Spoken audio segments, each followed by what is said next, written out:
TikTok reaction on the trend of rage applying. So this is becoming more popular, but rage applying is essentially the TikTok fueled trend of spraying out job applications when you're fed up at work, right? It's essentially using anger as a motivation to find a better job, which I mean, I get nothing quite like the catharsis of coming out of a bad meeting and applying to 10 jobs on LinkedIn. In one viral video that had over 100,000 likes, John Lang explains that sending out lots of applications can land you a higher paying role and get you out of a toxic situation, which might be true. Countless TikToks have started echoing the sentiment, frustrated with a bad boss or a paltry raise, then mass apply to some new jobs, see what sticks. Users share success stories like, I rage applied to 15 jobs and got a $25,000 raise, so keep doing it. It works. But this trend ultimately makes job hunting feel like a form of catharsis and empowerment when your company doesn't value you. The first day of my corporate job. I can't wait to leave in 2 years and make more money. Leave? They're paying us $60,000 a year. There's no way I would ever leave. Let's do this. You stick around, I'll jump around, and we'll see who's making more money in 10 years. 2 years later. Hey man, just started a new job, got a higher title, and now making $78,000 a year. Well, through hard work and dedication, they made me team lead, and I'm making $65,000. 4 years later. Hey man, just switched jobs again, another bump in title, and now making $150,000 a year. Things are going great here as well. I am now in the management program. I have 6 direct reports, and I make $95,000 a year. 4 years later. Alright dude, it's been 10 years since our initial bet. You know, I'm actually coming back to the company. I'm getting a VP title and they're gonna pay me $225,000 a year. Oh, you're coming back. Okay. Well, listen, I'm squarely in middle management now and they're paying me $150,000 a year. Folks, if you want to make more money, leave. People who jump jobs on average make 20 to 25% more than their peers who stick around. So this video is accurate. And for all of you loyal, sweet summer children out there who are like, but I love my boss, I love my company. That's great. I'm not saying you have to leave, okay?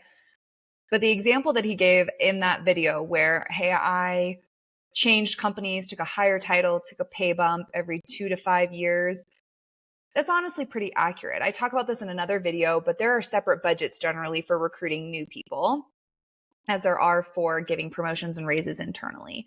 And that's why companies can sometimes recruit at a much higher rate externally. Now, not all companies operate this way. Some have a lot of market adjustments. They do things like that. But in the end, there is a benefit to job hopping to an extent, right? You can ramp up your salary. You can start to make more money. You can get promoted faster. There's lots of benefits to it. But we don't want rage to be our only strategy. We don't want to just wait until our boss says something snarky in a meeting or we get a bunch of work that puts us over capacity and then like rage apply on the internet and hope for the best. It's much better to be very strategic in how we approach our job market, right? So applying to new opportunities when you're undervalued is smart, but the mindset is really what's going to matter. You want to make sure you're intentional. You're applying for the right roles. You're applying for roles at companies that are going to have a good cultural alignment for you.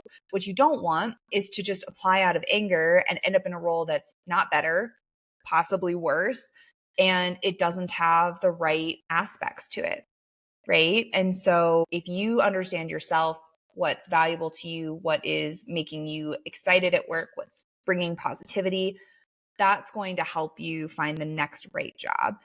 You don't want to agree to stay in a toxic job. That's not worth it. And we do want to encourage you guys to explore the market, right? Find new opportunities, but you have to be selective and strategic with it. Don't just go into LinkedIn and do a bunch of easy applies. Also, as a side note, easy applies don't always funnel into like the whole recruiting process. So take some time applying on the company's website if you're going to do it.